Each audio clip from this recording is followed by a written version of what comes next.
You'll forgive my smell today. I'm in the middle of a workout and God, I fucking smell. And when I work out, I spend a lot of time in my head, just thinking about things and different clients I'm working with and so forth. And there's one thing I see so frequently in a particular aspect of my work, and it needs to be dealt with. And it's significant enough that I'm expanding it from just a 1-minute video, at least here on Instagram. On TikTok, I'll condense it down into something shorter. My career arc has gone from being a pastor for many, many, many years, and technically I am still a pastor, even though I don't really do what you'd think of as official pastor things. I do pastoral counseling. That's my profession. Spiritual counseling, which has gone through all of my work, but most of my work presently is bringing that spiritual counseling to Wall Street, to politics, athletics, and the arts. People who have literally reached the top of the food chain. And they come to me either because they've gotten there and they realize all that stuff that they accomplished never filled the hole inside, or they feel like they've fallen off track, they've lost their mojo, and they come to me because they've heard through word of mouth, through their circle of friends that this guy can do some things. And I don't know if there's a scarier word among this sort of school of people than one in particular. You've heard me talk about the word selfishness among a lot of my clients. But among this group of people, the CEOs, the business owners, presidents of companies, professional athletes, and world-class musicians, they're highly driven people. They're people who very much fancy themselves as tough, strong, driven, fierce, intense. And that's part of the connection with me is they sense that in me. And so the word that they fear the most, or certainly one of them other than poverty or failure, but there are ones even bigger than that, but the one that's really at the top of the list is the word victim. So many people in our society, so many people that I counsel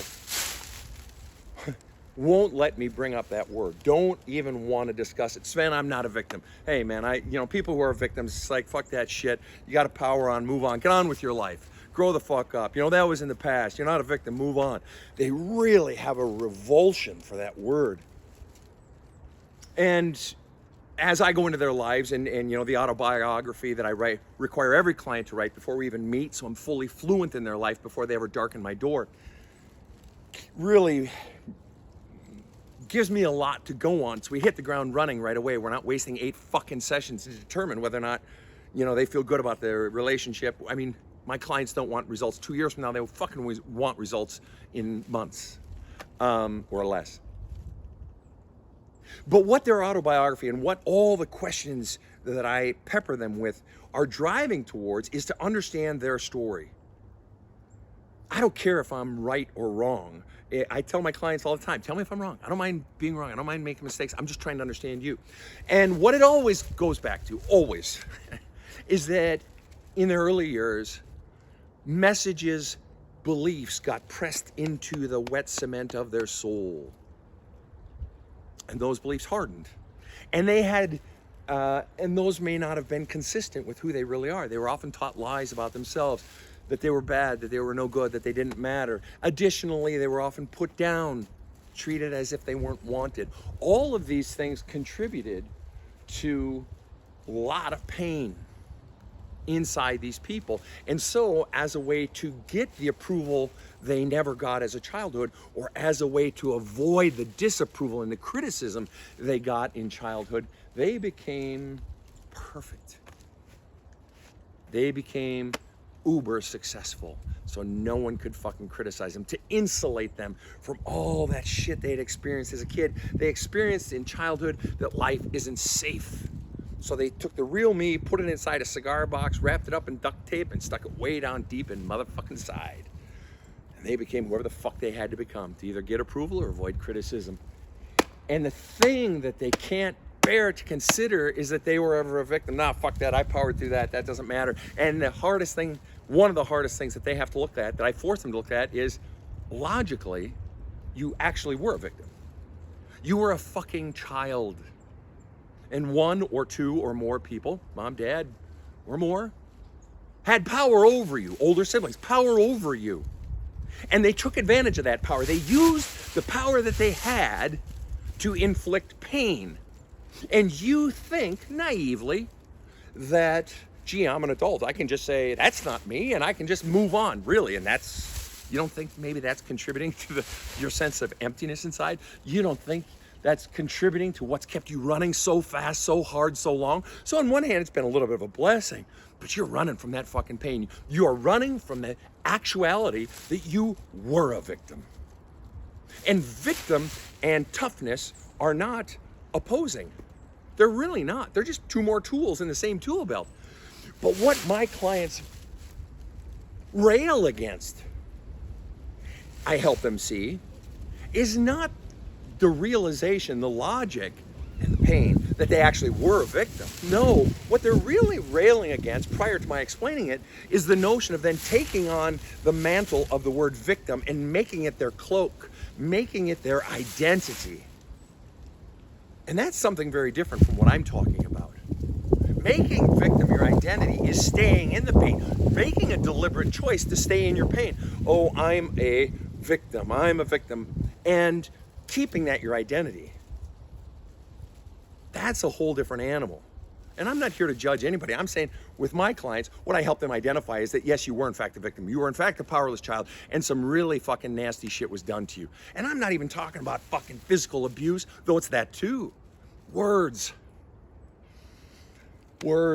neglect, underlying messages, that shit presses messages into that wet cement of a child's soul, and those calcify and harden. The child grows up, spends their life hating themselves, spends their life running, all these things. You were a victim. You were a fucking child. They had the power, and they used it to harm you. I have a friend who I discovered recently has many times insulted her teenage daughter, saying things as, you look stupid, or such things. And I had to say to my friend, why would you ever say that to your daughter? What's gained by that?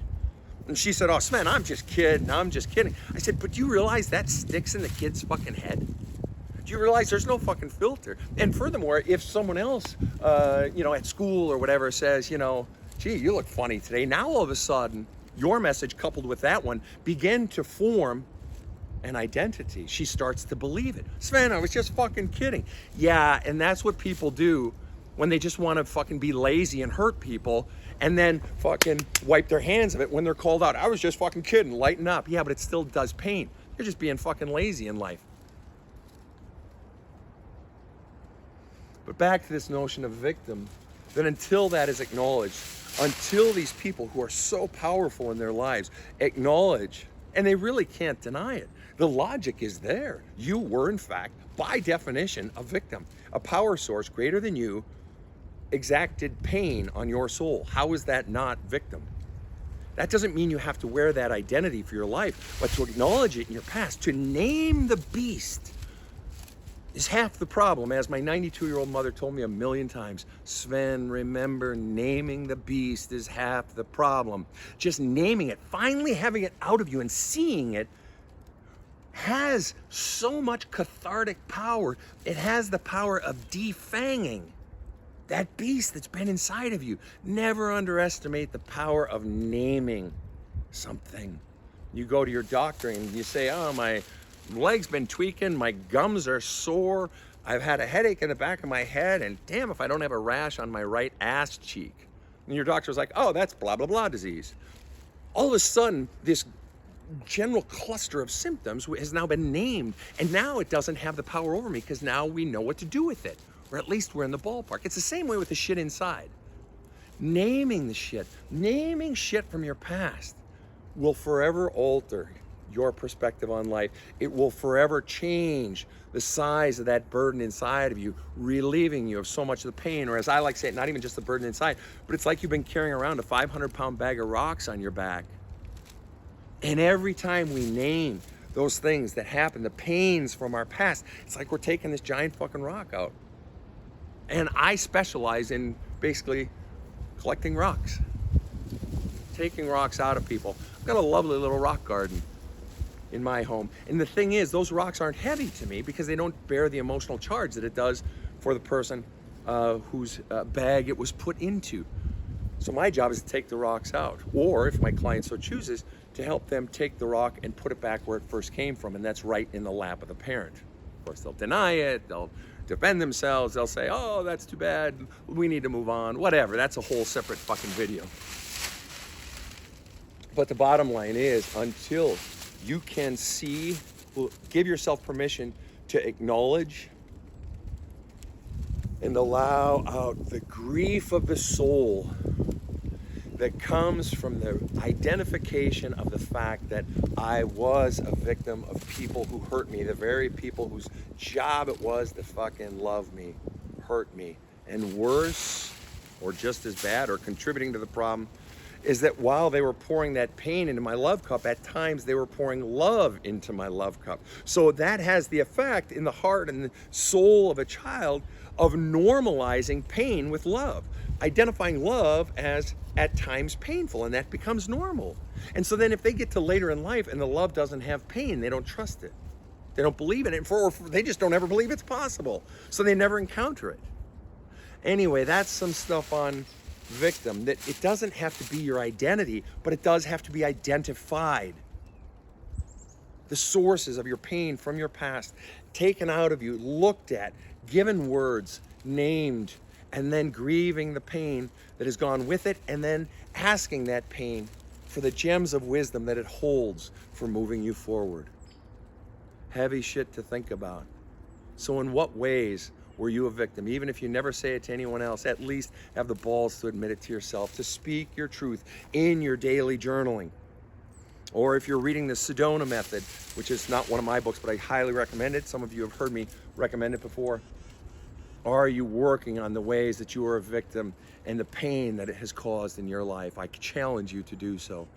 So, my dear friend, find it. Get the places of your life where you have been a victim. Get it out of you so that it no longer is dragging you down, so that those giant rocks are out of that burlap sack on your back. Peace to you today.